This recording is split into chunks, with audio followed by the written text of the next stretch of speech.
నమస్తే, welcome to city 24/7 top debate. నేను సురేష్. అసలే మనుగడ కోసం పోరాటంలో ఉంది బీఆర్ఎస్ పరిస్థితి. వేరే పార్టీలోకి పోయేవారే కానీ గులాబీ కోటలోకి వచ్చేవారే ఎవ్వరూ లేరు. ఎమ్మెల్యేలు ఎమ్మెల్సీలు కాంగ్రెస్లోకి క్యూ కట్టారు. ఈ నంబర్ ఎక్కడ ఆగుతుందో వారికే తెలియదు. ఇక బీజేపీ ఆపరేషన్ ఆకర్ష్ ఎలాగూ ఉంది. ఇంత జరుగుతున్నా బీఆర్ఎస్ పార్టీ దింపుడు కళ్ళెం ఆశలతో ఉంది. తెలంగాణలో టీడీపీ మళ్ళీ బలోపేతం అయితే తమకే లాభం అంటోంది. ఎవరు బలపడితే ఎవరికి నష్టం, ఎవరికి లాభం అని గులాబీ అగ్రనేత కేటీఆర్ లెక్కలు వేసుకుంటున్నారు. పార్టీ ఫిరాయింపుల గురించి సరికొత్త భాష్యాలు చెప్తున్నారు. బీఆర్ఎస్ అసలు ఫిరాయింపులే చేయలేదని, వేరే పార్టీలను విలీనం చేసుకున్నామంటూ చెప్పుకొస్తున్నారు. ఇదే అంశంపై చర్చ. మనతో డిబేట్లో పార్టిసిపేట్ చేస్తున్నారు టీడీపీ స్పోక్స్ పర్సన్ గురునాథం గారు స్టూడియోలో అందుబాటులో ఉన్నారు. నమస్తే sir, welcome to the debate. అలాగే ప్రముఖ అనలిస్ట్ సీనియర్ జర్నలిస్ట్ లక్ష్మణ్ గారు మనకు అందుబాటులో ఉన్నారు. బీఆర్ఎస్ నుంచి సీనియర్ లీడర్ రజితారెడ్డి గారు కూడా అందుబాటులోకి ఉన్నారు. మరి ఈవెన్ కాంగ్రెస్ నుంచి నగేష్ గారు కూడా జాయిన్ అయ్యారు. Welcome to you all, welcome to the debate. Laxman గారు, ఢిల్లీలో చిట్ చాట్ అక్కడ మీడియాతో మాట్లాడుతూ అనేక అంశాల మీద మాట్లాడారు. కేటీఆర్ కానీ హరీష్ రావు గారు కానీ మాట్లాడుతూ ఏదైతే ఒక 4 రోజుల క్రితం హైదరాబాద్ వచ్చిన నేపథ్యంలో ఢిల్లీ నుంచి హైదరాబాద్లో దిగారు. ఈ విభజన హామీల అంశం మీద ఇద్దరు ముఖ్యమంత్రులు భేటీ జరిగిన తర్వాత తెలంగాణలో ఉన్న టీడీపీ క్యాడర్తో చంద్రబాబు నాయుడు గారు చాలా రోజుల తర్వాత సమావేశం కావటం, దానిలో భాగంగా వారిని ఉత్సాహపరుస్తూ తెలంగాణలో మళ్ళీ టీడీపీని పూర్తి స్థాయిలో బలోపేతం చేసే దిశగా కృషి చేద్దామని చెప్పేసి అన్న మాటలకు ప్రతిగా ఈరోజు కేటీఆర్ మాట్లాడుతూ తప్పే ఉంది, మేము ఏకంగా ఆంధ్రప్రదేశ్లో బీఆర్ఎస్ని ఎస్టాబ్లిష్ చేశాం కదా, అఫ్కోర్స్ ఎంతవరకు యాక్టివిటీస్ ఉన్నాయో వాళ్ళకే తెలియాలి, పక్కన పెడితే కాబట్టి ఆల్రెడీ ఎప్పటి నుంచో ఉంది ఉమ్మడి ఏపీలో తెలుగుదేశం పార్టీ. అఫ్కోర్స్ రాష్ట్రం విడిపోయిన తర్వాత కూడా అక్కడ వారికి బలమైనటువంటి క్యాడర్ ఇప్పటికీ ఉందని అంటారు.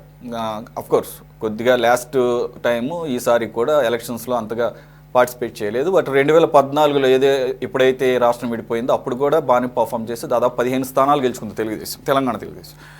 సో ఈ వ్యాఖ్యల్ని ఎలా చూడాలి? తెలుగుదేశం బలపడితే మాకేం మంచిది అనే కేటీఆర్ వ్యాఖ్యల్ని ప్లీజ్ సార్. కేటీఆర్ ఉద్దేశం తెలుగుదేశం బలపడితే కాంగ్రెస్ బలహీనపడుతుంది అనుకుంటున్నాడేమో ఆయన. తెలుగుదేశం బలపడితే కాంగ్రెస్ బలహీనపడొచ్చు అని ఆయన అనుకుంటున్నాను. కాంగ్రెస్ బలహీనపడదు.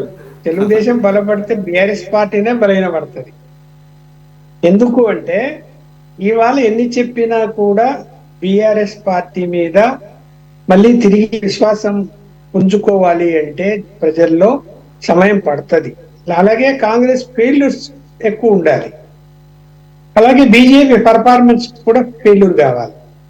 అప్పుడు మళ్ళీ బీఆర్ఎస్ పార్టీకి పుంజుకునే అవకాశం ఉంటుంది. అలాంటి వాతావరణం ఇవాళ ఉందా? కేంద్రంలో బీజేపీ ఉంది, రాష్ట్రంలో కాంగ్రెస్ అధికారంలో ఉంది. ఉన్నప్పుడు ఖచ్చితంగా బీజేపీ 2029 టార్గెట్ అంటే 28 టార్గెట్ పెట్టుకొని ఉంది కాబట్టి తెలంగాణలో ఖచ్చితంగా వాళ్ళు ఏమేమి చేయాలో రాష్ట్రానికి చేయడానికి ప్రయత్నాలు చేస్తారు. అలాగే కాంగ్రెస్ పార్టీ ఉన్న అధికారాన్ని నిలుపుకోవడం కాకుండా మళ్ళీ అధికారంలో రావడానికి ప్రయత్నాలు చేస్తారు. బీఆర్ఎస్ పార్టీ ఓకే, అది కూడా నెక్స్ట్ ఎన్నికల్లో మేము అధికారానికి రావాలనే ప్రయత్నాలు చేస్తారు. మధ్యలో మనకు టీడీపీ గురించి, ఇప్పుడు టీడీపీ సరే 10 సంవత్సరాల కాలంలో ఏమి చేయలేకపోయినా, ఉన్న క్యాడర్ను పోగొట్టుకున్నా, నాయకులను పోగొట్టుకున్నా, ఓటర్స్ లో మాత్రం ఇంకా కొన్ని జిల్లాల్లో ఆ పార్టీకి ఓట్లు ఉంటాయని చెప్పవచ్చు, లేవని చెప్పడానికి లేదు.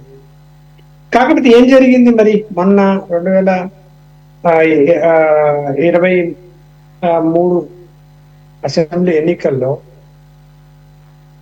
బీఆర్ఎస్ పార్టీ వాళ్ళు నగరంలో ఎలా గెలిచారు? ఎక్కువ సీట్లు ఎందుకు వచ్చాయి వాళ్ళకి? తెలుగుదేశం ఇన్ఫ్లుయెన్స్ ఉన్నా కూడా ఇక్కడ మరి తెలుగుదేశం ఇన్ఫ్లుయెన్స్ బీజేపీకి పనిచేయలేదు, కాంగ్రెస్ కు పనిచేయలేదు, బీఆర్ఎస్ కి పనిచేసి బీఆర్ఎస్ కి ఓట్లు వేశారు. అంటే ఎవరు తెలుగుదేశం ఓటర్లు అంటే ఆంధ్రప్రదేశ్ నుంచి వచ్చినటువంటి సెటిలర్స్ అనే పదం వాడుతున్నాం. సెటిలర్స్ అనడానికి లేదు, ఆంధ్రప్రదేశ్ నుంచి వచ్చి ఇక్కడ స్థిరపడిన వాళ్ళ యొక్క ప్రభావం 30 లక్షల ఓట్ల శాతం, 30 లక్షల ఓట్లు ఉన్నాయి. ఉన్నప్పుడు తెలుగుదేశం పోటీ చేయలేదు. పోనీ ఎవరికైనా సమర్థించిందా అంటే సమర్థించలేదు. ఏ పార్టీకి మద్దతు ఇవ్వలేదు. మరి ఎలా పోయాయి వాళ్ళ ఓట్లన్నీ బీఆర్ఎస్ పార్టీకి? ఎందుకు పోయాయి అని సమీక్ష చేసుకోవాల్సిన అవసరం ఉంది ఆ పార్టీకి. ఇప్పుడు పార్లమెంట్ ఎన్నికలు వచ్చాయి. పార్లమెంట్ ఎన్నికల్లో కూడా పొత్తు లేదు ఎవరితో. అంటే అక్కడ ఆంధ్రప్రదేశ్ లో పొత్తు ఉంది కానీ బీజేపీతో. లక్ష్మణ్ గారు మీ ఆడియో మ్యూట్లోకి వెళ్ళి. ఇక్కడ సైలెంట్ గా ఉండిపోయింది తెలుగుదేశం పార్టీ. జనసేన కూడా సైలెంట్ గా ఉండిపోయింది. ఇప్పుడు మరి పార్టీ తెలంగాణలో తెలుగుదేశం పార్టీ పుంజుకునేటానికి ఏమి అవకాశాలు ఉన్నాయి? సిగ్నల్ ఏమని వెళ్ళిపోయింది? రేవంత్ రెడ్డి తెలుగుదేశం పార్టీ నుంచి వచ్చాడు, చంద్రబాబు నాయుడు శిష్యుడు కాబట్టి రేవంత్ రెడ్డికి ప్రత్యక్షంగానో పరోక్షంగానో సపోర్ట్ ఉంది తెలుగుదేశంది అనేటువంటి సిగ్నల్ వెళ్ళిపోయింది. వెళ్ళిపోయి అది వాళ్ళకు ఉపయోగపడింది. 2 ఎలక్షన్లో ఉపయోగపడింది వాళ్ళకి, అసెంబ్లీలో కానీ పార్లమెంట్ లో కూడా. ఇప్పుడు వచ్చి మరి రేవంత్ రెడ్డిని వ్యతిరేకించి, ఇక్కడ అధికారంలో ఉన్న పార్టీని వ్యతిరేకించే కదా ఏ పార్టీని పైకి రావాలా? తెలుగుదేశం పార్టీ ఇప్పుడు రేవంత్ రెడ్డి ప్రభుత్వాన్ని అంటే కాంగ్రెస్ ప్రభుత్వాన్ని వ్యతిరేకించి ఇక్కడ పర్ఫార్మెన్స్ చేయగలుగుతాదా? చేసి సింపతి పొందగలుగుతాదా? పొంది మళ్ళీ అధికారం కోసం ప్రయత్నాలు చేయగలుగుతాదా అంటే నేనైతే నాకు నమ్మశక్యమైనటువంటి అంశాలు అవన్నీ కూడా. చెప్పండి. అంటే లక్ష్మణ్ గారు మీరు అన్నట్లుగా సింగిల్ గా అయితే కరెక్టే, కానీ ఏపీలో ఆల్రెడీ కూటమిగా ఉన్నారు టీడీపీ, జనసేన, అలాగే బీజేపీ తన బలాన్ని అయితే పెంచుకోగలిగింది తెలంగాణలో, పర్సంటేజ్ ఆఫ్ ఓట్ల పరంగాను, అలాగే ఎంపీ సీట్ల పరంగాను, ఎమ్మెల్యే సీట్ల పరంగా కూడా. సో వీళ్ళు కూటమిగా కనుక వెళితే ఎటువంటి ఎఫెక్ట్ ఉండే అవకాశం ఉంది క్లుప్తంగా? ఇప్పుడు ఏం ఎలక్షన్స్ ఉన్నాయి కూటమిగా వెళ్ళడానికి? లోకల్ బాడీ ఎలక్షన్స్ రాబోతాయి అనుకోండి. లోకల్ బాడీ ఎలక్షన్స్ రాబోతే తెలుగుదేశం పార్టీ ప్రభావం ఖమ్మం జిల్లాలోనో, లేకపోతే నల్గొండ జిల్లాలో కొంతనో, లేకపోతే హైదరాబాద్ సిటీ చుట్టుపక్కల సిటీలోనో ఉంటే పొత్తు పెట్టుకోవడం వలన, అంటే ఎన్డీఏ కూటమి ఇక్కడ కూడా పనిచేయటం వలన బీజేపీకి అదనంగా వచ్చేటువంటి లాభం ఏమిటి?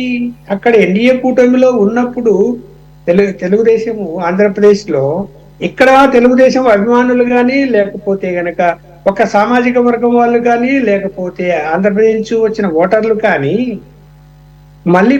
మళ్ళీ లోకల్ బాడీ ఎన్నికల్లో ఇక్కడ బీజేపీకి సపోర్ట్ చెప్పినా చెప్పకపోయినా చేయాల్సి వస్తుంది కదా, చేస్తారు కూడా. పొత్తు పెట్టుకునేటం వల్ల లాభం అదనంగా వచ్చేది ఏముంటది? చాలా మంది మారిపోయారు అప్పుడే. ఎప్పుడైతే కేంద్రంలో మళ్ళీ బీజేపీ వచ్చిందో, ఎప్పుడైతే చంద్రబాబు అక్కడ సీఎం చేశారో బీజేపీ మీద వ్యతిరేకత వద్దనుకుంటున్నారు. ఇక్కడ హైదరాబాద్ లో వద్దనుకున్నప్పుడు బీజేపీకే సపోర్ట్ చేస్తారు కానీ కాంగ్రెస్ సపోర్ట్ చేయరు కదా. మరి రేవంత్ రెడ్డి కోసం చేశారు, కాదని అనటంలే. ఈ రాబోయే లోకల్ బాడీ ఎలక్షన్స్ కోసం మళ్ళీ రేవంత్ రెడ్డిని సపోర్ట్ చేయాలని, రేవంత్ రెడ్డి కాంగ్రెస్ లో ఉన్నాడు కాబట్టి లోకల్ బాడీ ఎలక్షన్ లో కూడా మనం కాంగ్రెస్ పార్టీకే సపోర్ట్ చేద్దామని అనుకున్న పరిస్థితి ఉందా అంటే లేదు. సరే పొత్తు ఓకే, ఇక్కడ కూడా ప్రకటిస్తే ఎన్డీఏ పొత్తు కంటిన్యూ అవుతుందని. మరి జనసేన యొక్క ప్రభావం ఇక్కడ ఏమి జీరో. మనం చూసాము అసెంబ్లీ ఎన్నికల్లో పోటీ చేసిన అభ్యర్థులు ఓడిపోయి, పార్లమెంట్ ఎలక్షన్లు ఏమీ లేదు. టీడీపీ పోటీనే చేయలేదు 2 సార్లు. ఇక్కడ పొత్తు వలన అడ్వాంటేజ్ ఏమొస్తుంది అదనంగా అంటే, నేను ఇందాక చెప్పిన ప్రాంతాల్లో దానివల్ల ప్రయోజనం ఉంటుంది. కానీ అలా జరిగితే మళ్ళీ బీఆర్ఎస్ పార్టీ సెంటిమెంట్ రెచ్చగొట్టి ఆంధ్ర వాళ్ళ పార్టీతో పొత్తు పెట్టుకుంటున్నారు అని చెప్పి, ఎందుకు బీజేపీ కూడా వద్దనుకుంది పొత్తు? తెలంగాణ సెంటిమెంట్ బలంగా ఉంది కాబట్టి నష్టం జరుగుతుందేమో అనే వద్దన్నారు వాళ్ళు. తెలుగుదేశం వద్దనలే, ఇక్కడ బీజేపీ వద్దని. ఇప్పుడు మళ్ళీ అదే నష్టం జరుగుతుంది కదా. కాబట్టి ఆ నష్టాలు లాభాలు పక్కన పెడితే నేను ఏమి ఆలోచించి చెప్తున్నానంటే, జరిగిన రాజకీయ పరిణామాల వలన తెలుగుదేశం పార్టీని మళ్ళీ ఇక్కడ బలోపేతం చేసే ప్రయత్నం చేయడంలో ఏమి తప్పు లేదు. చంద్రబాబు నాయుడు చేయాలా, ఇక్కడ పార్టీ వాళ్ళు చేయాల్సిందే. చేయడం వలన ప్రయోజనం అనేది తెలుగుదేశం పార్టీకి కంటే బీజేపీకి ఎక్కువగా ప్రయోజనం ఉంటుంది, కాంగ్రెస్ కు నష్టం జరుగుతుంది. No doubt. ఓకే నగేష్ గారు, నేను ఆ అంశంలోకి వెళ్ళట్లేదు. తెలుగుదేశం అనేది ఒక ఒక దాన్ని ఏమంటారు పాసింగ్ కామెంట్స్ ఆయన చేసింది కేటీఆర్. ప్రధానంగా డిఫెక్షన్స్ గురించి ఆయన ఎలా సమర్థించుకుంటున్నారంటే, మేము చేసింది మేము వాళ్ళని కొనుక్కోవటం లేకపోతే ఆకర్షించడం కాదు, వాళ్ళకై వాళ్ళు గంపగుత్తగా వచ్చి అప్పట్లో అంటే గత ప్రభుత్వ కాలంలో 18-23 మధ్యలో 12 మంది కాంగ్రెస్ వాళ్ళు వాళ్ళ దాన్ని మా దాంట్లో మర్జ్ చేశారు. కానీ ఇప్పుడు చేస్తున్నది వేరు. కాంగ్రెస్ చేస్తోంది గంపగుత్తగా కొంటున్నారు, ఎమ్మెల్యేలని కొంటున్నారు అంటూనే రెండో పాయింట్ ఏం చెప్తున్నారంటే, ఇదే రాహుల్ గాంధీ ఒక చేత్తోనేమో రాజ్యాంగాన్ని పట్టుకొని రాజ్యాంగ విలువలకు తిలోదకాలు ఇస్తున్నారు. ఎలాగయ్యా అంటే ఆయన ఏమన్నారు, లేదంటే తుక్కు కూడా న్యాయపత్రలో ఎవరైనా ఎమ్మెల్యే కానీ ఎంపీ కానీ కనుక పార్టీ ఫిరాయిస్తే వాళ్ళు డిస్క్వాలిఫికేషన్కి ఖచ్చితంగా గురవుతారు. మరి ఇప్పుడు ఎందుకు గురవట్లేదు? మేము స్పీకర్కి ఫిర్యాదు చేసాం, చర్యలు తీసుకోవడం లేదు, హైకోర్టుకు అప్పీల్ చేస్తున్నాం, కాదంటే సుప్రీంకోర్టు వరకు వెళ్ళి కొట్లాడతాం, ఇది చెప్తుంది. 6 ఎమ్మెల్సీలు 7 ఎమ్మెల్యేలు ఇప్పటివరకు తీసుకున్నారు. ఇది అప్రజాస్వామికం, రాజ్యాంగ విరుద్ధం.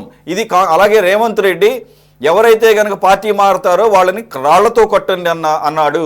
మరి ఇప్పుడు ఎవరిని కొట్టాలి? పార్టీ మారిన ఎమ్మెల్సీలను కొట్టాలా, రేవంత్ రెడ్డిని కొట్టాలా, రాహుల్ గాంధీని కొట్టాలా అంటున్నారు. మీ సమాధానం? గుడ్ ఈవినింగ్ ప్యానలిస్ట్ అందరికి. ఇప్పుడు సమస్య ఏంటంటే లాస్ట్ 10 years లో బిఆర్ఎస్ పార్టీ చేసింది ఏంటి, అప్పుడు దాని ఇథోస్ ఏంటి, ఇప్పుడు మాట్లాడుతున్న బిఆర్ఎస్ లీడర్లు ఒకప్పుడు బిఆర్ఎస్ పార్టీ చేసిందే కరెక్ట్ అన్ని కూడా చెప్పారు. ఇప్పుడు కామెంట్ పాస్ చేశారు. మీరు లాస్ట్ 2-3 months బ్యాక్ చూస్తే, ఇన్ఫాక్ట్ మీరు 10-15 days బ్యాక్ వెళ్తే బీజేపీ బిఆర్ఎస్ సోదరులు అంటే లీడర్స్ మోస్ట్లీ ఏమని మాట్లాడుతున్నారు, కాంగ్రెస్ గవర్నమెంట్ ఎక్కువ రోజులు ఉండదు, పడిపోతుంది అంటే, పడిపోతుంది అన్నప్పుడు ముందు సోల్జర్ ఉన్నప్పుడు స్ట్రాటజీ అయితే యూజ్ చేస్తారుగా, ఆ స్ట్రాటజీలో భాగమే ఇది ఎత్తుకు పై ఎత్తు అంటారు దీన్ని. ఇంకోటి, మీరు ఇదే అప్రోచ్ తీసుకున్నారుగా మీరు రూలింగ్ లో ఉన్నప్పుడు, అప్పుడు మీ ఎథిక్స్ ఏమైపోయాయి? ఇదే కేటీఆర్ గారు మీరు చూడండి, ఇప్పుడు సమయానికి తగ్గట్టు ఒకప్పుడు టైటిల్ ఉంది వీళ్ళకు, ఊసరు వెళ్ళి నాయకత్వం అని. ఇదే టీడీపీ పార్టీకి అగైనెస్ట్ గా ఎంత దారుణంగా మాట్లాడారండి తెలంగాణ ఎమోషన్ రెచ్చగొట్టడానికి. అక్కడ వాళ్ళు వచ్చి ఇక్కడ పరిపాలించుడేంది అంటే, వీళ్ళు అక్కడికి వెళ్ళి పరిపాలించవచ్చు. ఏది బీఆర్ఎస్ పార్టీ బీఆర్ఎస్ గా మారిపోవచ్చు, బీఆర్ఎస్ ఆంధ్రకి వెళ్ళి అక్కడ యూనో వైజాగ్ స్టీల్ ప్లాంట్ రకరకాల అక్కడ పొలిటిక్స్ లో ఇంటర్ఫియర్ అవ్వచ్చు, తప్పులేదు. టీడీపీ ఇక్కడికి వచ్చింది, ఇక్కడ అవును కాంపిటేటర్ గా అంటే గ్రోత్ క్యాడర్ ని పెంచుకోవాలనుకుంటుంది, వెరీ నైస్. కానీ కేటీఆర్ గారు మనసారా కోరుకున్నారా? నిజం చెప్పండి, వాస్తవం చెప్పండి. అదే ఏది మేమైతే మా సంవిధాన్ని పట్టుకొని మేము సంవిధాన్ని బేస్ చేసుకొని మా రాహుల్ గాంధీ గారు పార్లమెంట్ లో మాట్లాడుతున్నారు, ఇక్కడ మా రేవంత్ రెడ్డి సీఎం గారు ఎలా మాట్లాడుతున్నారు అంటే, పార్టీ 10 years మేము ఇచ్చిన ప్రామిసెస్ ఫుల్ఫిల్ చేయాలి, ఓ ప్రజా పరిపాలన వాస్తవానికి అందించాలి అన్న కోణంలో పనిచేస్తూ ఉంటే, స్టేట్మెంట్స్ ఎలాంటి స్టేట్మెంట్స్ ఉన్నాయి బీఆర్ఎస్ బీజేపీ వాళ్ళ, ఈ ప్రభుత్వం ఎక్కువ రోజులు పనిచేయదు. అలాంటప్పుడు మేము తీసుకోవాల్సిన స్ట్రాటజీ ఏంది? మా క్యాడర్ లో కాన్ఫిడెన్స్ రావాలి, మా పట్ల ప్రజల్లో కాన్ఫిడెన్స్ అలాగే ఉండాలి. అలాంటప్పుడు మేము తీసుకోవాల్సిన అప్రోచ్ ఇదైతే కరెక్ట్ అన్నది నా ఆలోచన, నా అబ్జర్వేషన్. ఇంకోటి, డిఫెక్షన్ లాక్ వచ్చేసరికి ఇదే బీఆర్ఎస్ పార్టీ అప్పుడు 12 నుంచి 16 ఎమ్మెల్యేస్ కాంగ్రెస్ పార్టీ నుంచి తీసుకుంది. అప్పుడు గుర్తు రాలేదా ఈ 3 నెలల్లో స్పీకర్ డిసిషన్ తీసుకోవాలని? అదైతే 10 సంవత్సరాలు వేలాడదీశారు, 5 సంవత్సరాలు 10 సంవత్సరాలు. అప్పుడు డిసిషన్ తీసుకోలేదు స్పీకర్. ఇప్పుడు కేటీఆర్ గారు అంటారు స్పీకర్ 3 నెలల్లో ఏది చర్యలు తీసుకోవాలి, యాంటీ డిఫెక్షన్ లా కింద వీళ్ళని డిస్క్వాలిఫై చేయాలన్నారు. మరి వీళ్ళు చేసినా కాంగ్రెస్ ఎమ్మెల్యే సిట్టింగ్ ఎమ్మెల్యేని తీసుకొని ప్రభుత్వం రద్దు చేశారా? చేయలేదు. సో మీరు ఇక్కడ అబ్జర్వ్ చేయాల్సింది ఏంటంటే, బేస్డ్ ఆన్ లాస్ట్ 10 years ఇప్పుడు కేటీఆర్ గారి కామెంట్స్ ఇవన్నీ చూస్తూ ఉంటే, మీరు పొలిటికల్ గా వాళ్ళ క్యాడర్ ని కాపాడుకోవాలి, వాళ్ళ ఉనికి చాటుకోవాలి అన్న కోణంలోనే పని చేస్తున్నారు. అబ్సర్డ్ అంటారు దీనికి, అర్థం లేని పదాలు మాట్లాడడం. ఒకవేళ బాధ్యత గల అపోజిషన్ లాగా ఉంటూ మాట్లాడితే, నోటిఫికేషన్ వచ్చింది, యువతకు తోడుగుండి నోటిఫికేషన్ ప్రాసెస్ ఇంకా ఈజీ చేయండి, వేకెన్సీస్ పెంచండి అలా చెప్పాలి. కానీ పరీక్షలు పోస్ట్ పోన్ చేసుకోండి, మేము ధర్నాలు కూర్చున్నాము, ఉస్మానియా యూనివర్సిటీ ఏమో లాస్ట్ 10 years లో గుర్తు రాలేదు వీళ్ళకి. ఇప్పుడు విద్యార్థులను తీసుకెళ్లి ఆడ ధర్నా ఆ చేస్తారు. అంశం కూడా ఉంది, ఆ టాపిక్ కూడా ఉంది, దాని మీద కూడా మాట్లాడదాం నెక్స్ట్ టైం. ఐ మీన్ అంటే చెప్తున్నాను నేను, అయ్యా వెన్ లీడర్ స్పీక్ హానెస్టీ అనేది రిఫ్లెక్ట్ అవ్వాలి. ఆ హానెస్టీ బీజేపీ బీఆర్ఎస్ లీడర్షిప్ సరే. అయితే ఒకటి అయితే నేను మిమ్మల్ని క్వశ్చన్ చేస్తాను. ఈ రోజు హరీష్ రావు, నాట్ ఓన్లీ కేటీఆర్, హరీష్ రావు గారు కూడా, మేము ఎప్పుడు కూడా, కేసీఆర్ గారు ఎప్పుడు కూడా ఈ ప్రభుత్వం అస్థిరపరచాలనే ఆలోచనతో ఇప్పుడు మాట్లాడలేదు. ఈ ప్రభుత్వం పడిపోతుంది అని ఎప్పుడు మాట్లాడలేదు. ఈ ప్రభుత్వాన్ని పడగొడతామని మేము ఎప్పుడు మాట్లాడలేదు.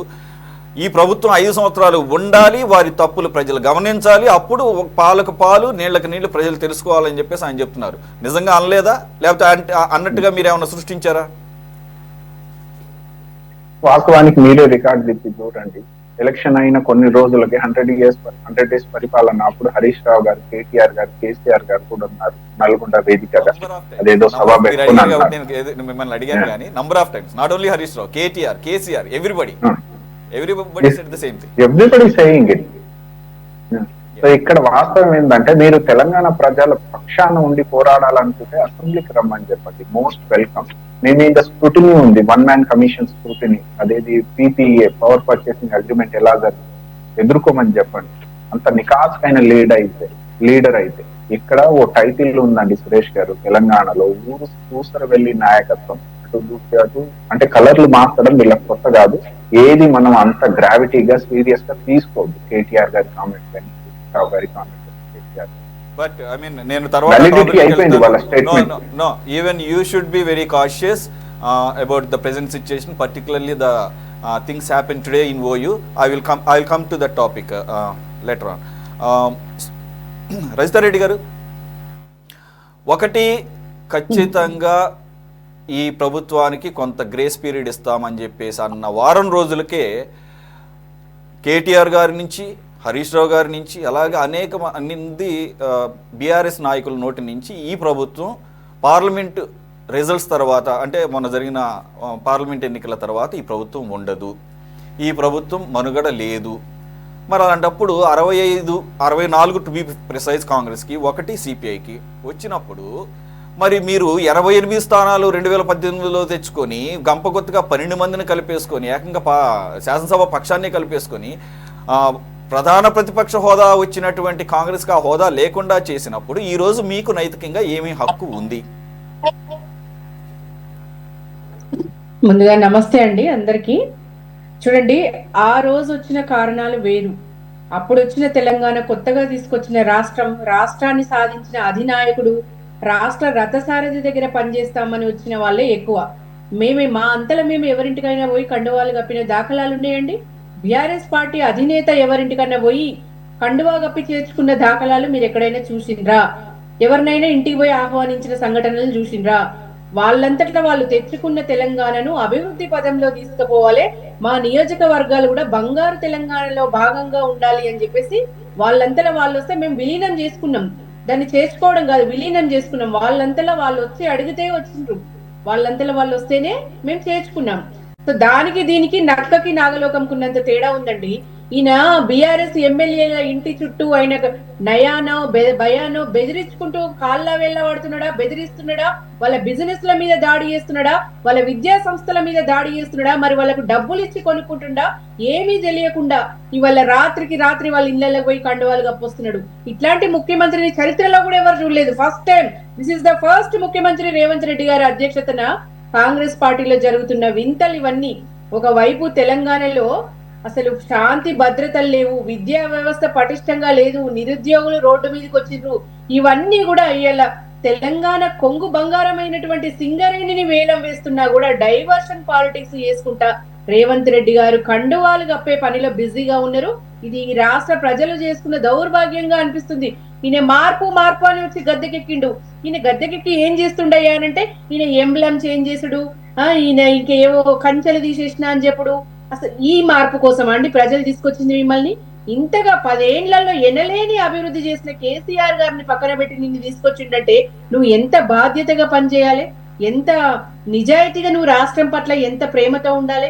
ఇవన్నీ పక్కకు పెట్టి నువ్వు ప్రజా పాలన అని చెప్పి ప్రజా వ్యతిరేక పాలన, ఏమంటారు కక్షపూరిత వాతావరణం క్రియేట్ చేసుకుంటా నువ్వు.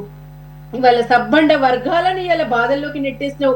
ఇవాళ రైతులు గాని, విద్యార్థులు గాని, ఇటు మహిళలు గాని, వృద్ధులు గాని, నిరుద్యోగులు గాని, ఇవాళ అన్ని వర్గాలు కూడా ఇవాళ చాలా బాధలో ఉన్నాయంటే కేవలం రేవంత్ రెడ్డి గారి కారణం కాదండి. ఇంకో విషయం, ఇప్పుడు మనం ఏదైతే వద్దనుకున్నామో అంటే ఇక్కడ ఆంధ్ర పాలకులు అప్పట్లో పెడుతున్న ఇబ్బందులు వద్దనుకునే కదా మనం ప్రత్యేక రాష్ట్రం కోసం కొట్లాడినాం ఆ రోజు. మరి భారతదేశం ప్రజాస్వామిక దేశం, ఎవరైనా రావచ్చు, ఎవరైనా పోవచ్చు. మేము కూడా పోయి ఆంధ్రాలో పార్టీ పెట్టినాం, దానికి ఇబ్బంది లేదు. ఆంధ్ర నాయకులు కూడా వచ్చి ఇక్కడ పార్టీలు పెట్టొచ్చు, దానికి కూడా ఏమి ఇబ్బంది లేదు. కానీ పార్టీ కాదు మేడం, తెలుగుదేశం ఎప్పటి నుంచో ఉంది, 1983 నుంచి ఉంది. కాబట్టి కొత్తగా బీఆర్ఎస్ మీరు పెట్టారు తీసుకెళ్లి ఏపీలో. సరే అది విషయం, అది కరెక్టే. నిజంగానే వాళ్ళు కూడా మళ్ళీ పోటీ చేయొచ్చు, మళ్ళా కూడా వాళ్ళు కొత్తగా ఇంకేమైనా చేయొచ్చు, ఏం అభ్యంతరం లేదు. నేను తెలంగాణ ప్రేమను పంచే రాష్ట్రం, ఎవరు వచ్చినా కూడా వద్దనే ప్రసక్తే లేదు, ఇక అభ్యంతరం లేదు. కానీ ఏంటంటే తెలంగాణ ప్రజలు పామునైనా నమ్ముతారు, కానీ నిలువెత్తు విషం ఉన్న తెలంగాణ మీద నిలువెత్తు విషం పెట్టుకున్న మనుషులను మాత్రం ఎన్నటికీ క్షమించరు, ఎన్నటికీ దగ్గరికి రానివ్వరండి. తెలంగాణలో రాజకీయం చేయాలంటే కేంద్రం మీద ఒత్తిడి తెచ్చి ఆంధ్రాలో కలుపుకున్న 7 మండలాలను మన చంద్రబాబు నాయుడు గారు తిరిగి తెలంగాణలో కలపాలి, అప్పుడే వచ్చి మాట్లాడాలి. అప్పుడే కదా వచ్చి తెలంగాణలో రాజకీయం చేస్తారు. Fair enough, let me counter you. ఈ 10 సంవత్సరాల పాటు ఏం చేశారు? ఎందుకని ఆ డిమాండ్ని జనబాహుళ్యంలో ఎందుకు పెట్టలేదు? ఇప్పుడే గుర్తొచ్చిందా మేడం మీకు? డెఫినెట్ గా పెట్టినాం, ఎన్నో మెమోరాండంలు ఇచ్చినాం, డెఫినెట్ గా మేము కొట్లాడినాం. కేంద్ర సహకారంతో వాళ్ళ ఆ రోజు వాళ్ళ దగ్గర కలుపుకున్న దాన్ని ఇవాళ కేంద్రంలో ఆయన లీడ్ చేసే పొజిషన్ లో ఉన్నాడు. పోనీ అప్పుడు మాది నడవలేదు, మేము ఎన్నో రిక్వెస్ట్లు పెట్టుకున్నాం, మాది అప్పుడు సాగనివ్వలేదు. ఇప్పుడు ఆయన కేంద్రంలో కీలక పాత్ర పోషిస్తున్నాడు. 2018 మొదటి విడత బీఆర్ఎస్ గవర్నమెంట్ పాలన, ఆఫ్ కోర్స్ అప్పట్లో టీఆర్ఎస్, మరి అప్పుడు బీజేపీతో బాగానే సంబంధాలు ఉన్నాయి నాకు తెలిసినంత వరకు. మోదీని పొగిడినంతగా కేసీఆర్ గారు ఇంకెవరిని పొగడలేదు. ఆ తర్వాత మారినాయి అనుకోండి పరిస్థితులు. మేము ఎప్పుడు ఎవరిని పొగిడినా, ఎవరిని నిందించినా తెలంగాణ రాష్ట్ర ప్రయోజనాలకే తప్పితే మా వ్యక్తిగత కక్షలు గాని, మా వ్యక్తిగత ప్రేమలు గాని నేనే మిమ్మల్ని అడ్డుకోవటం లేదు. నేనేమంటున్నానంటే మరి ఆ సంబంధాల రీత్యా ఆ 7 మండలాలని అప్పుడే ఇనీషియల్ గానే కొద్దిగా ఈజీ ఉంటది కదా, తర్వాత ఎప్పుడు కూడా అది కాలానుగుణంగా అది యాక్సెప్టబుల్. మేము గత 10 ఏళ్ల నుంచి కూడా కొట్లాడుతున్నాము, అది సాగలేదు. అప్పుడు మేము చేయలేకపోయినాం, అది మేము అదే చెప్తున్నాం. మార్పు అని కోరుకున్నారు కదా, మరి రెండోది మేడం 7 మండలాలు అనేది రాజకీయ పరమైనటువంటి డిమాండ్ కాదు, అక్కడ ఉన్నటువంటి ప్రజల ప్రయోజనాల కోసం చేయాలి అది ఎవరైనా కానీ. అక్కడ ఉన్నటువంటి ఆ 7 మండలాల ప్రజలు రీహాబిలిటేషన్ రీలొకేషన్లో భాగంగా ఆంధ్రప్రదేశ్లో ఉండటమే సమంజసం అని చెప్పేసి అప్పట్లో చంద్రబాబు నాయుడు గారు పదవీ ప్రమాణ స్వీకారం చేయకుండా అవి కలిపిన తర్వాత దానికోసం ఆర్డినెన్స్ కూడా తీసుకొచ్చారు అప్పట్లో ఉన్నటువంటి మోదీ గవర్నమెంట్. కాబట్టి మీరు ఈ 10 సంవత్సరాలు దాన్ని కన్వీనియంట్గా మర్చిపోయి, అఫ్కోర్స్ దాంట్లో ఒక 5 గ్రామాలకు మాత్రం ఒక 5 గ్రామాల ఎక్సెప్షన్ ఉంది, దాన్ని అడగడంలో తప్పు లేదు. దానికి సానుకూలంగానే ఇద్దరు సీఎంలు మొన్నటి టాక్స్లో స్పందించారు. కానీ మీరు మళ్ళీ గనక ఈ రకమైనటువంటి సెంటిమెంట్ రాజకీయాలు కనుక తీసుకొస్తే ఇది మీకే నష్టం చేకూరుతుందేమో ఒకసారి ఆలోచించుకోవాలి.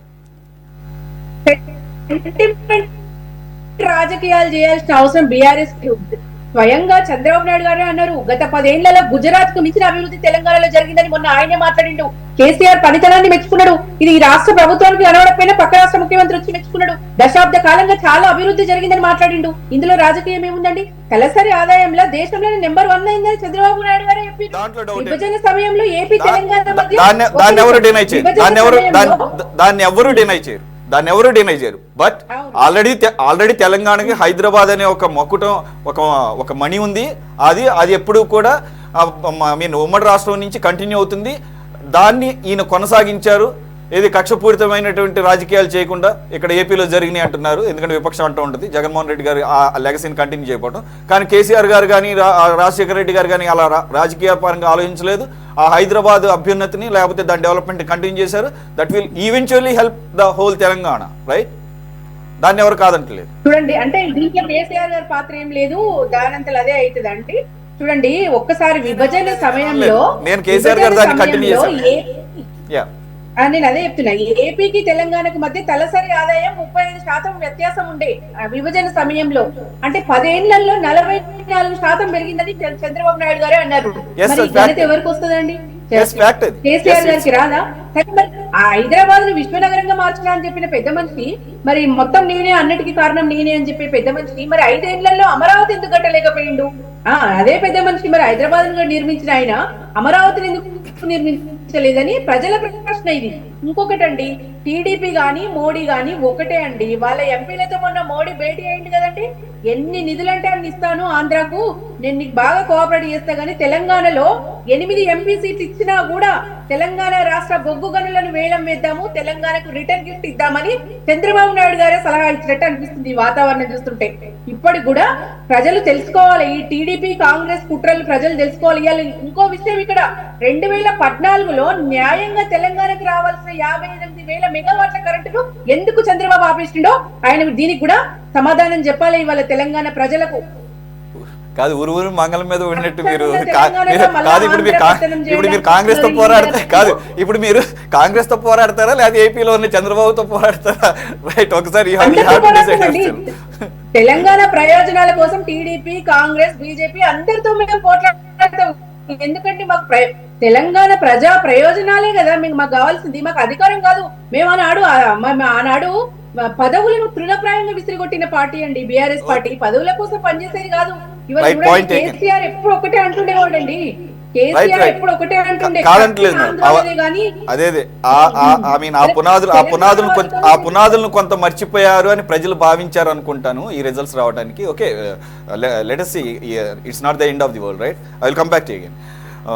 గురునాథం గారు, ఫస్ట్ కేటీఆర్ గారి వ్యాఖ్యలు ఒకటి, టీడీపీ తెలంగాణలో గనక స్ట్రెంగ్త్ అయితే, బలోపేతం అయితే, యాక్టివేట్ అయితే, పూర్తి స్థాయిలో గనక కార్యక్రమాలు చేపడితే అది బీఆర్ఎస్కి ఉపయోగం అని చెప్పేసి అన్న వ్యాఖ్యలకి మీరు స్పందించవచ్చు. రెండో పాయింట్ వచ్చేసరికి ఓవరాల్గా ఈ డిఫెక్షన్స్ ఇంకా ఏపీలో స్టార్ట్ కాలేదు. ఎందుకంటే వాళ్ళు ఆల్రెడీ 6 నెలల క్రితం ఎలక్షన్స్కి వెళ్ళారు కాబట్టి అక్కడ ఒక షేప్ వచ్చి, ఇక్కడ మాత్రం మీకు అవసరం లేదు. ఎందుకంటే ఇక్కడ కూటమి దాదాపుగా 164. సో ఇప్పటి వరకైతే కనుక టీడీపీలోకి అనేది ఎక్కడ కనపట్టలేదు, కానీ బీజేపీ వాళ్ళు ఆల్రెడీ ఒక 2 సందర్భాలు అన్నారు. ఆ 11 మందిలో 10 మంది, ఐ మీన్ ఎంతమంది ఉంటారో తెలియదు వైసీపీ వాళ్ళంతా కూడా బీజేపీతో టచ్ ఉన్నారు. ఆ అంశాన్ని తర్వాత ఇది ఈ పర్టికులర్గా TDP activation in Telangana.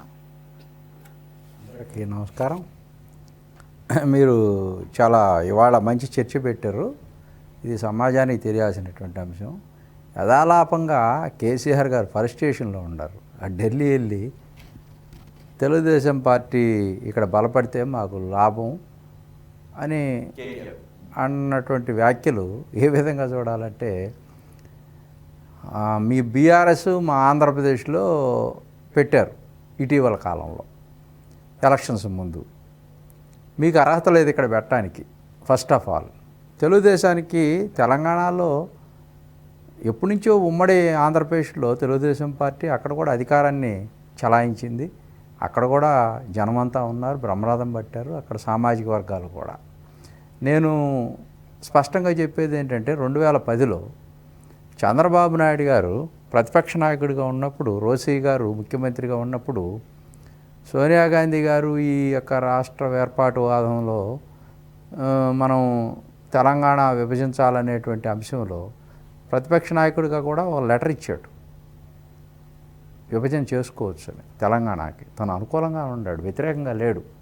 KCR గారు ఏదైతే ఉద్యమం చేస్తున్నాడో వాళ్ళ నిజమైనటువంటి పోరాటం దానికి తప్పకుండా అని ప్రతిపక్షం చంద్రబాబు నాయుడు కనుక లెటర్ ఇవ్వకపోయి ఉంటే ఈ రోజున తెలంగాణ లేదు. అది తెలుసుకోండి. అక్కడ ఉన్నటువంటి ప్రజానీకం అంతా కూడా అది తెలుసుకోవాలి. సో తెలుగుదేశం పార్టీ తెలంగాణ అభ్యంతరం లేదు అని అన్నారు తప్ప ఆయనేమి విడగొట్టమని సురేష్ గారు అందుకని ఆయనకు ఒక అభ్యంతరం లేదు. ఆయనకు ఒక నేమ్ బోర్డు కూడా తగిలించారు.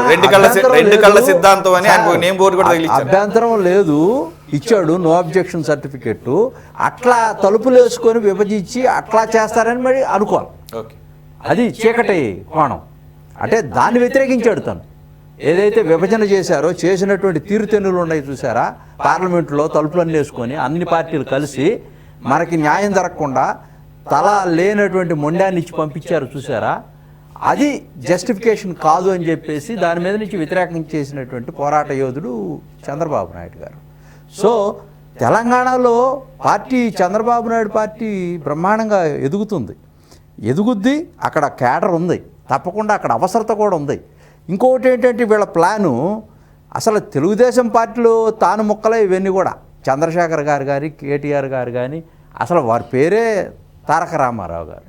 ఈ పార్టీలో నుంచి వచ్చిన వాళ్ళు ఏదో ఒక ఉద్యమాన్ని పెట్టుకున్న తర్వాత వాళ్ళ ఐడెంటిఫికేషన్ కోసం వచ్చినటువంటి ఆ ఉద్యమంలో అది ఎప్పటి నుంచో జరుగుతూ ఉంది, ఇవాళ కాదు కదా. తెలంగాణ ఉద్యమం అనేది ఏర్పాటువాదం అని 1977లో కూడా 71లో కూడా మన జయాంధ్ర స్టేషన్లో ఇండైరెక్ట్గా దాని అర్థం ఏంటంటే జై తెలంగాణ. అప్పటి నుంచి పోరాటం జరుగుతూనే ఉంది, కావాలని కోరుతానే ఉన్నారు. ఆనాడు కేసీఆర్ గారు కొట్లాడలేదు కదా, తర్వాత ఒక 12 ఏళ్ళ నుంచి తీసుకున్నాడు రాజకీయంగా, తీసుకొని దాన్ని ఉద్యమం రూపంలో తీసుకెళ్ళాడు. అక్కడ తెలుగుదేశం పార్టీ వస్తే వీళ్ళు ఏంటంటే మళ్ళా అడ్వాంటేజ్, ఎందుకంటే కేసీఆర్ గారికి ఏంటో తెలుసా, అక్కడ ఇప్పుడు తెలంగాణ పార్టీలు లేవు, ఆంధ్ర పార్టీలు లేవు. ఆంధ్ర వాళ్ళు గోబ్యాక్ అంటానికి అక్కడ పార్టీలు లేవు, టార్గెట్ చేయాలి.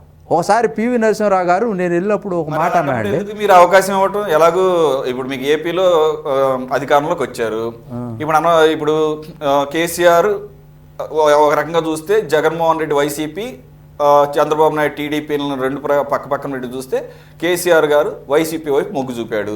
అలాంటప్పుడు ఈరోజు మళ్ళీ తెలంగాణలో యాక్టివేట్ చేసి దాన్ని రీఇన్స్టేట్ చేయటం మూలంగా మళ్ళీ కేసీఆర్ గారు బలపడతారనుకున్నప్పుడు మీరు ఆ ప్రయత్నం ఎందుకు చేయాలి అసలు? అంటే కేసీఆర్ గారు బలపడతారంటలేదు సురేష్ గారు. నేను అంటుంది ఏంటంటే ఒక టార్గెట్ కావాలా.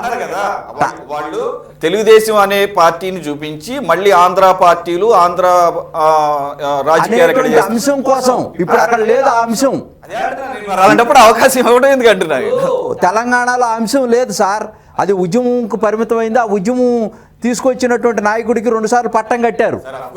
నేను జస్ట్ యాజ్ ఎ మోడరేటర్గా మిమ్మల్ని అడుగుతున్నాను తప్ప 10 సంవత్సరాల తర్వాత తెలంగాణ ప్రజలేమి ఈ రకమైన రాజకీయాలను చూసి ఓట్లేస్తారని అనుకోవాల్సిన అవసరం లేదు. అది ఆల్రెడీ 2023లో కనపడిపోయింది. అక్కడ తెలుగుదేశం పార్టీ సేవ చేయడానికి ఉంది సార్.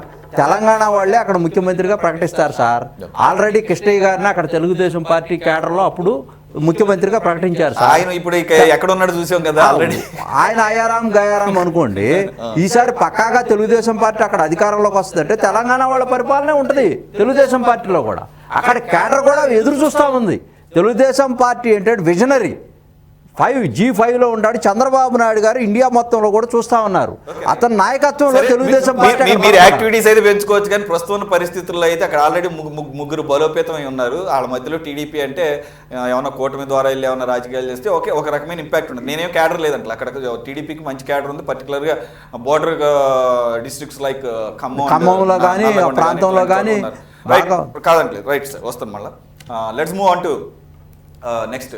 ఉద్యోగాల కోసం గళం విప్పుతున్నటువంటి ఉస్మానియా యూనివర్సిటీ ఉద్యమాలతో వేడెక్కుతోంది. చాలా కాలం తర్వాత పోలీసుల పదఘట్టనలతో ఓయూ అట్టుడుకుతోంది. 15,000 పోస్టులతో మెగా డిఎస్సి వేయాలని గ్రూప్ 2, 3లో పోస్టుల సంఖ్య పెంచిన తర్వాత వాటికి సంబంధించిన రాత పరీక్షలను కూడా నిర్వహించాలని డిమాండ్తో ఉద్యమించిన వారి పట్ల పోలీసులు ఉక్కుపాదం మోపారు. కనిపించిన వారినల్లా అరెస్ట్ చేశారు. బీఆర్ఎస్ విద్యార్థి విభాగానికి చెందిన సుమారు 300 మందిని అదుపులోకి తీసుకున్నారు. దీంతో ఓయూ హాస్టల్స్లో ఎప్పుడు ఏం జరుగుతుందో అనే టెన్షన్ నెలకొంది. అంతేకాదు మీడియా ప్రతినిధుల పట్ల కూడా తెలంగాణ పోలీసులు అత్యుత్సాహం ప్రదర్శించారు. ఓ రిపోర్టర్ చొక్కా పట్టుకుని లాక్కెళ్లారు. ఆ మీడియా ప్రతినిధిని బలవంతంగా పోలీస్ వాహనంలో ఎక్కించి పైత్యాన్ని ప్రదర్శించారు. ఈ దృశ్యాలు కనుక చూస్తుంటే తెలంగాణ ఉద్యమ కాలం నాటి పరిస్థితులు గుర్తొచ్చాయి. మరి కాంగ్రెస్ ఆరోపిస్తున్నట్లు గులాబీ పార్టీ విద్యార్థులను రెచ్చగొడుతోందా? బీఆర్ఎస్వీపై కాకీలు ఎందుకు ఇంత ఉక్కుపాదం మోపుతున్నారు? జర్నలిస్టుల పట్ల కఠినంగా ఎందుకు వ్యవహరిస్తున్నారు? విద్యార్థుల ఉద్యమం కాంగ్రెస్ సర్కార్కు డ్యామేజ్గా మారబోతోందా? ఏమంటారు నగేష్ గారు?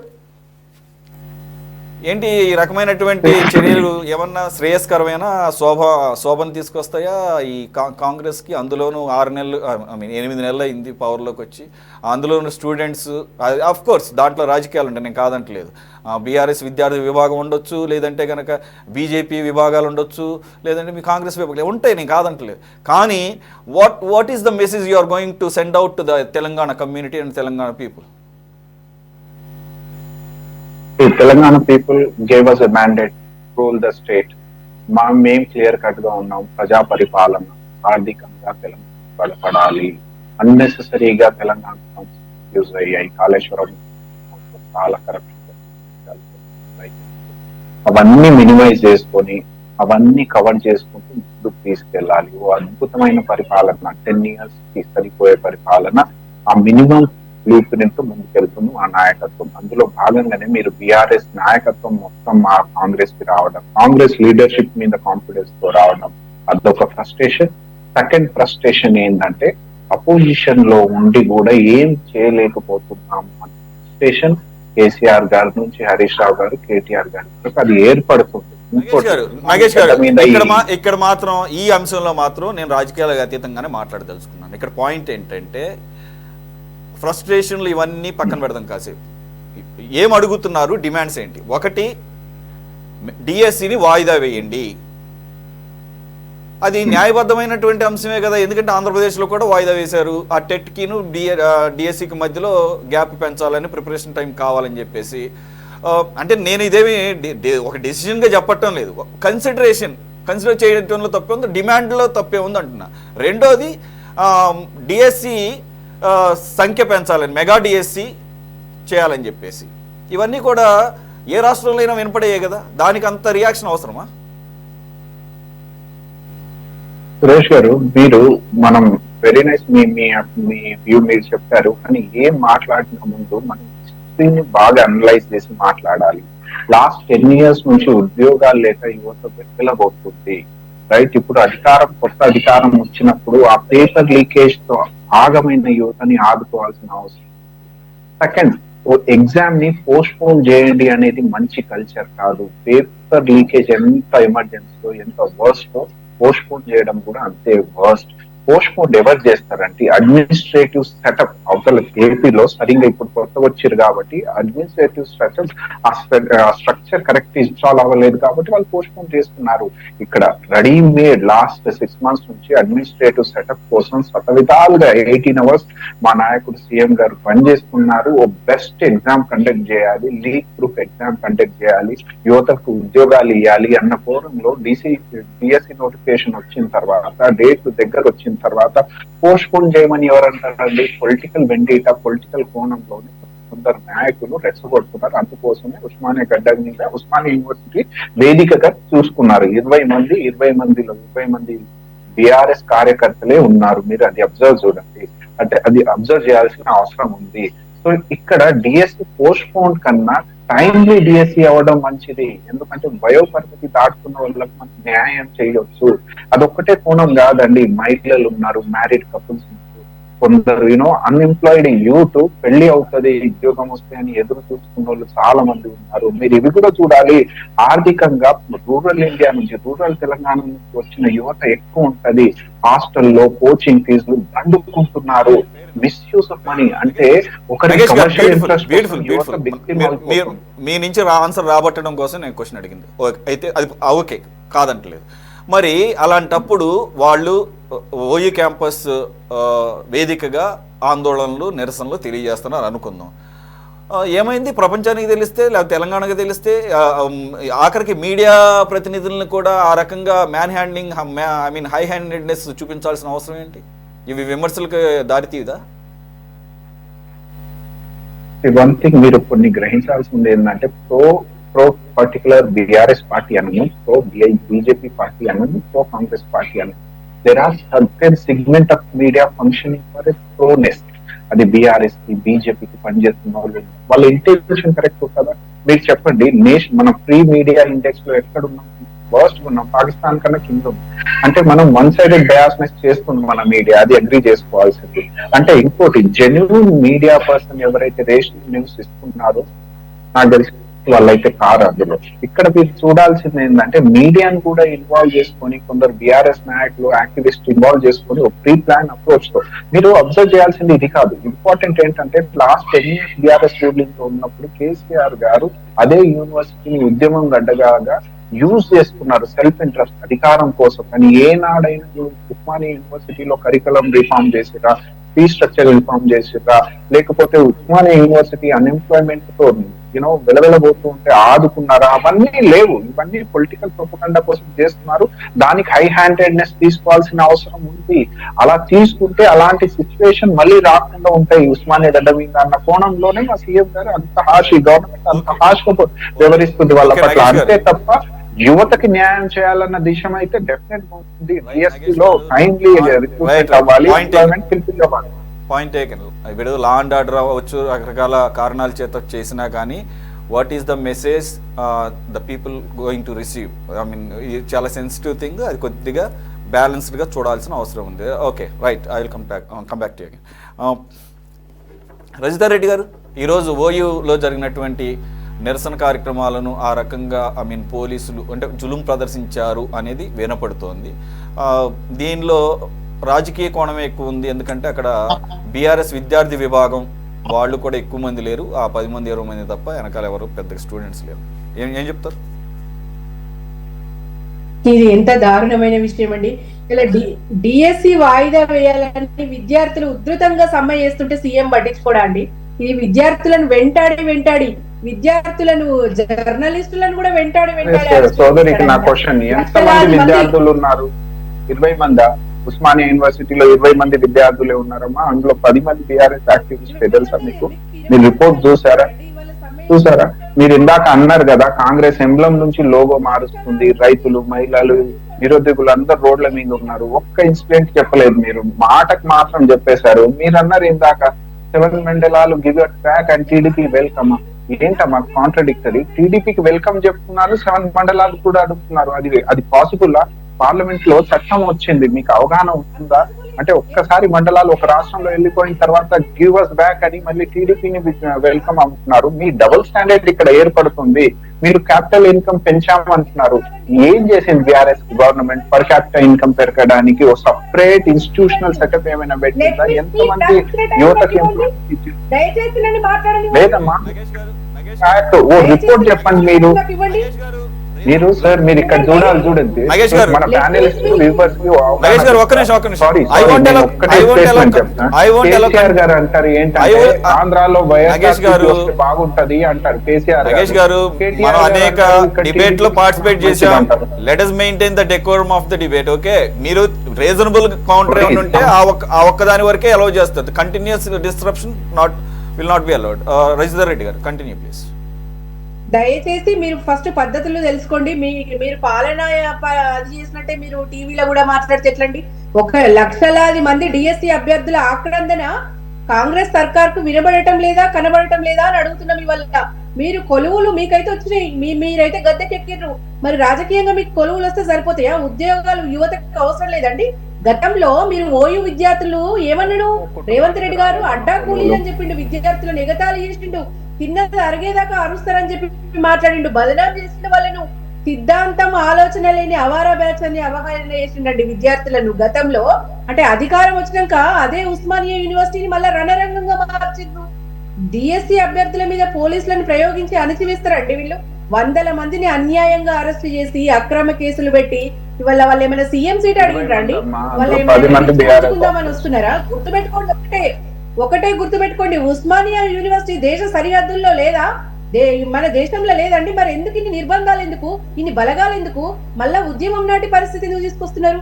కాంగ్రెస్ ఇచ్చిన హామీలు నెరవేర్చాలని వాళ్ళు న్యాయపరమైన డిమాండ్లు అడిగితే నిర్బంధం ఎందుకండి? ముఖ్యమంత్రిగా మీకు మౌకా వస్తే సరిపోతుందా? అంటే డిఎస్సి అభ్యర్థులకు ఇంత దోకా చేస్తారా మీరు? మెగా డిఎస్సి అని నిలువున మోసం చేసింది కాంగ్రెస్ పార్టీ కాదండి.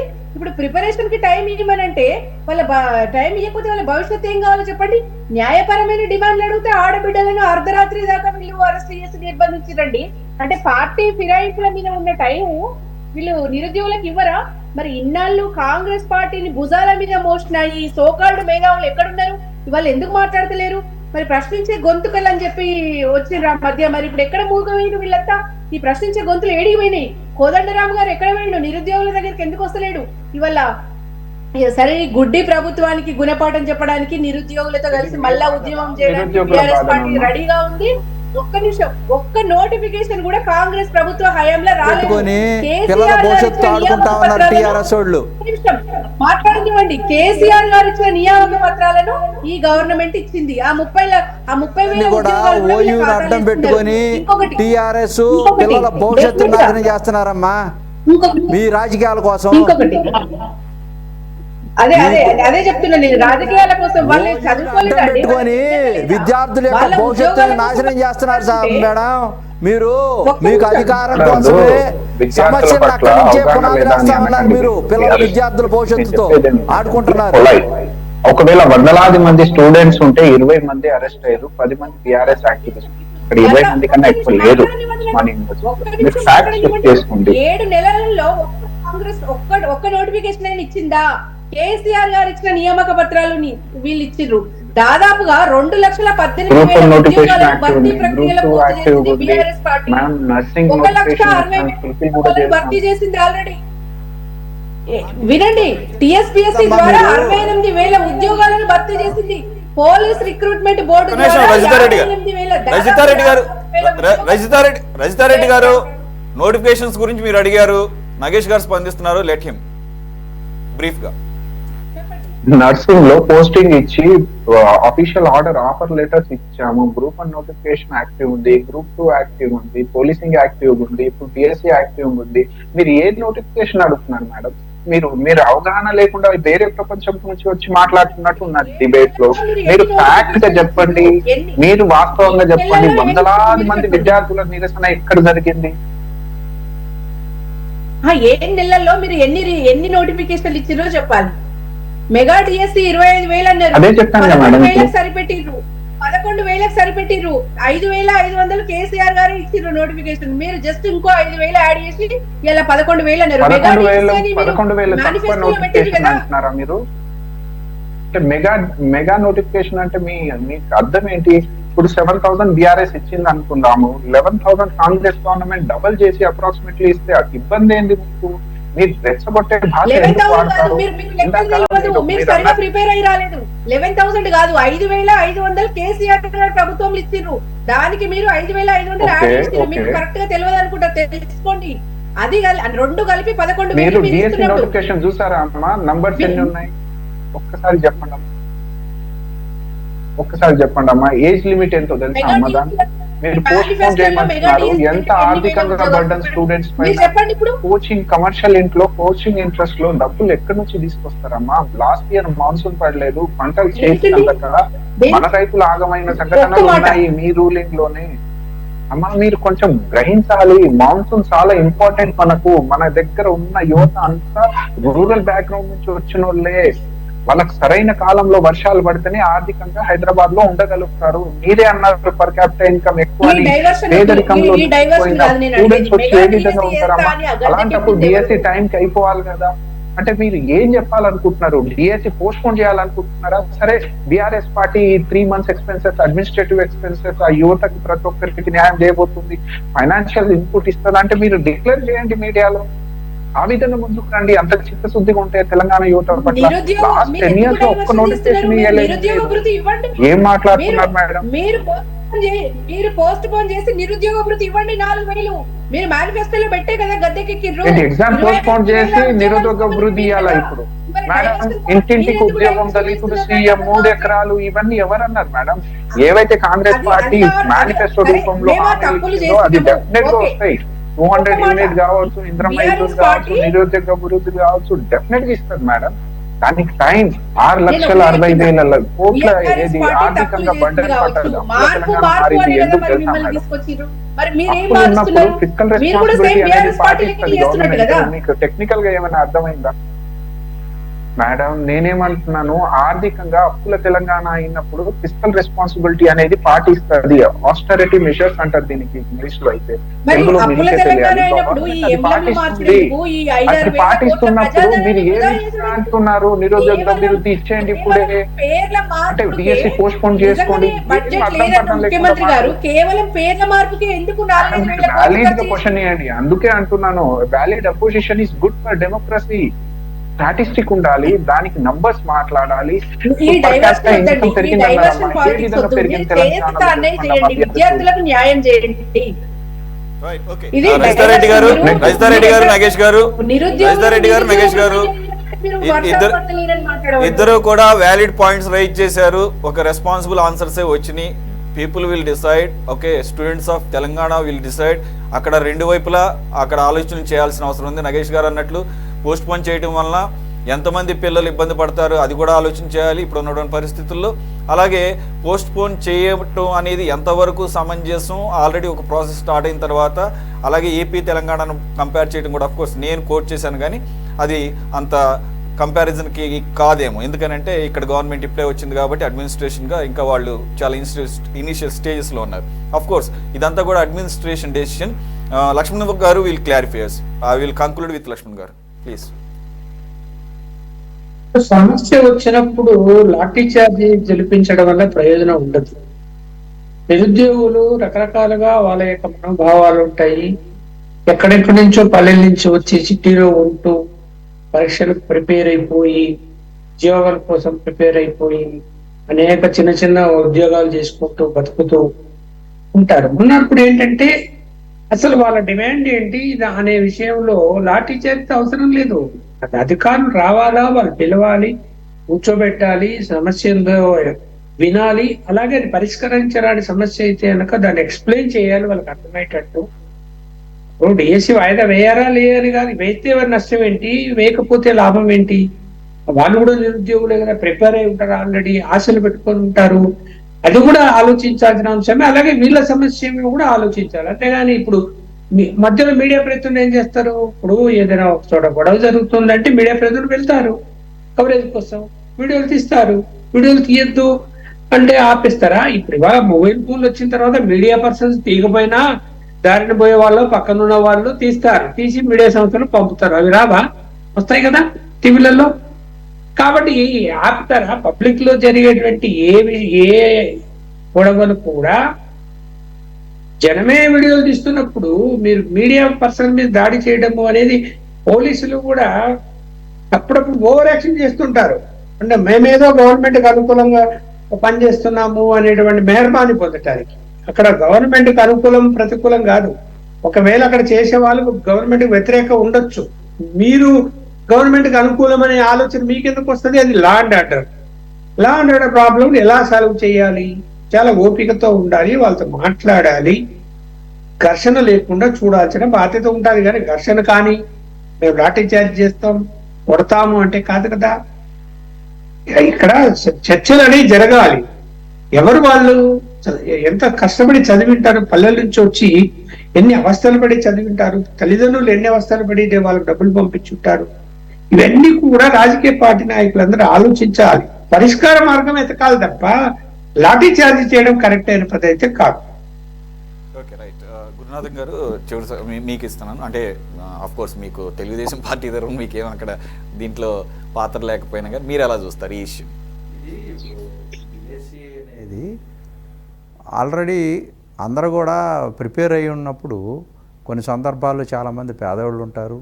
పోస్ట్ పోన్ చేయటం అనేది ముందు ఇచ్చినటువంటి కొన్ని తీసుకొని అక్కడ ఉన్నటువంటి ఆర్థిక పరిస్థితుల్లో మళ్ళీ కంటిన్యూ చేయమని చెప్పేసి ఇమీడియట్గా వేయటం కోసం ప్రయత్నాలు చేయటం కోసం, అది రాజకీయం చేయకుండా విద్యార్థుల యొక్క భవిష్యత్తు, ఉద్యోగస్తులు, నిరుద్యోగులు ఉద్యోగస్తులుగా మారేటువంటి క్రమంలో ప్రజాస్వామ్యంలో ఒకటి మీ అందరికి కూడా తెలుసు, ఇక్కడ రాజకీయాలు ఎంత ప్రభావితం చేస్తున్నాయి అంటే ఈ రాజకీయ పార్టీలు ఓట్ల కోసం సోషల్ పర్సెప్షన్ ఎట్లా ఉంటుందంటే ఎదుటి వాళ్ళ మీద పరనింద, ఆత్మస్తుతి, ఇట్లా రాజకీయాలు చొప్పించుకుంటా పోతూ ఉంటే విద్యార్థులు ఏమైపోతారు ఈ సమాజంలో? ఇక్కడ ఆంధ్రప్రదేశ్లో మేము మొన్న మా పార్టీ అధికారంలోకి వచ్చిన తర్వాత మరి ఫస్ట్ ఫైలు చంద్రబాబు నాయుడు గారు ఏమైతే హామీ ఇచ్చాడో ఎలక్షన్స్లో మెగా డిఎస్సి మీద సంతకం పెట్టాడు. దాన్ని ఫుల్ఫిల్ చేస్తూ ఉన్నారు, గోయింగ్ ఆన్. అంటే గత ప్రభుత్వం చేసినటువంటి తప్పిదాన్ని సరిచేస్తూ ఉన్నాడు. ఇప్పుడు ఇక్కడ కూడా తెలంగాణలో కూడా ఓయూలో ఒక విధమైనటువంటి రాజకీయాన్ని అక్కడ కుహనా రాజకీయ పార్టీలు ఓయూని అడ్డాగా చేసుకొని అక్కడ ఉద్యమాలను రెచ్చగొడుతూ, పోలీసుల్ని భావోద్వేగాలను రెచ్చగొడుతూ ఈ పార్టీలన్నీ కూడా లబ్ధి పొందడం కోసం చేసేటువంటి ప్రయత్నం ఈ భారతదేశంలో నేను ఢిల్లీలో చూశాను, ఓయూలో చూశాను. ఈ విధంగా పార్టీలు అక్కడ ఇంటర్ఫీర్ అయ్యి చెప్పేసి విద్యార్థి సంఘాలు అనేవి ప్రజాస్వామ్యంలో అది వ్యాలిడ్ ఇన్స్టిట్యూషన్స్. అవి విద్యార్థుల యొక్క యోజనల యొక్క సమస్యలు లేవనెత్తడంలో వాళ్ళ పాత్ర ప్రముఖంగా ఉంటుంది. కాబట్టి ప్రతిసారి కూడా రాజకీయ కోణంలోనే చూడాలని రాజకీయ పార్టీలు ఎంటర్ అయ్యి మేడం గారు చెప్తా ఉన్నారు ఇందాక, వాళ్ళు టీఆర్ఎస్ వాళ్ళు అది చూడండి కండవా వేసుకొని ఉన్నారు విద్యార్థి విభాగం. నేనేమంటున్నానంటే ప్రతి పార్టీకి కూడా రిప్రజెంటేషన్ ఉంటుంది. అది విద్యార్థి విభాగం అవ్వచ్చు, యోజన విభాగం అవ్వచ్చు. తప్పులేదు. అలాగని చెప్పేసి రాజకీయాల్లో యువత ఉండకూడదంటే ఎట్లా కుదురుతుంది? తప్పులేదు సార్, రావాల్సిందే, వెల్కమ్. కానీ రాజకీయ కోణంలో చూడొద్దు, విద్యార్థి కోణంలోనే చూడండి, వాళ్ళ యొక్క భవిష్యత్తు కోసమే చూడండి. రైట్. ఆ విధంగా చేస్తే ఈ డెమోక్రసీలో ఇది సోషల్ ఇంజనీరింగ్ మెకానిజంలో చాలా బ్యాలెన్స్డ్గా ఉంటుంది డెమోక్రసీ. తప్పకుండా. Okay sir, right. Thank you very much for joining. Gurunatham గారు, రజితార్ రెడ్డి గారు, లక్ష్మణ్ గారు, అలాగే నగేష్ గారు. ఇది వాళ్ళ టాప్ డిబేట్. మరో అంశంతో మళ్ళీ కలుద్దాం. Stay tune to city 24/7.